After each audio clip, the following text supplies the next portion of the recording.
L'ombre du rial, quand la monnaie devient une arme silencieuse. Phase 1. L'attaque invisible. La nuit tombe sur la capitale. Rien ne semble changer dans les rues animées, mais sur les écrans des banques et des salles de marché, des chiffres clignotent comme autant de signaux d'alerte. Des positions sont ajustées, des flux financiers ralentis, certains canaux de paiement internationaux sont bloqués. La monnaie nationale commence à vaciller, mais personne dehors ne s'en rend compte. Seuls quelques traders et décideurs observent. C'est le début d'une guerre silencieuse, invisible, mais stratégique. Phase 2. La pression économique. Les jours passent. Les prix des biens importés augmentent, d'abord imperceptiblement, puis de manière plus marquée. L'inflation touche la vie quotidienne. Le pain, le carburant, l'électricité deviennent plus chers. Les entreprises importatrices réduisent leurs activités et certaines petites sociétés ferment, incapables de suivre le rythme.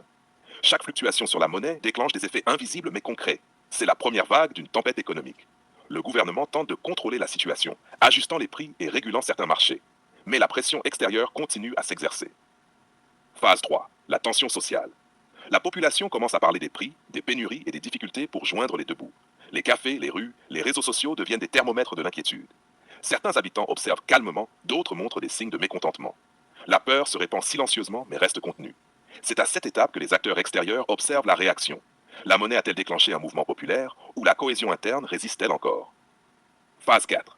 Le risque de révolution. Si la pression économique s'intensifie, la frustration pourrait se transformer en colère collective. Des mouvements sociaux peuvent émerger, spontanés ou subtilement influencés par des acteurs externes. La monnaie faible devient alors un catalyseur invisible. Elle concentre la frustration du peuple et ouvre la porte à des révolutions dites de couleur. Ces mouvements ne se déclarent pas avec des armes, mais avec des slogans, des manifestations et des réseaux organisés pour amplifier la colère populaire. Phase 5. La résilience possible. Tout dépend de la préparation et de la résilience interne.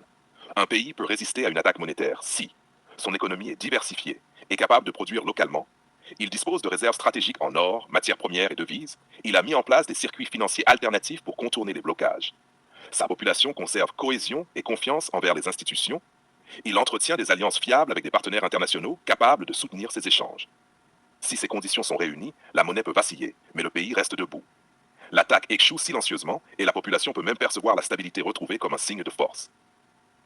Phase 6. Leçon du thriller invisible. La monnaie est une arme silencieuse. Elle frappe directement la vie quotidienne, la confiance et la psychologie collective. Mais la vraie force d'un pays ne réside pas dans sa devise seule. Elle se mesure à... Elle frappe directement la vie quotidienne, la confiance et la psychologie collective. Mais la vraie force d'un pays ne réside pas dans sa devise seule.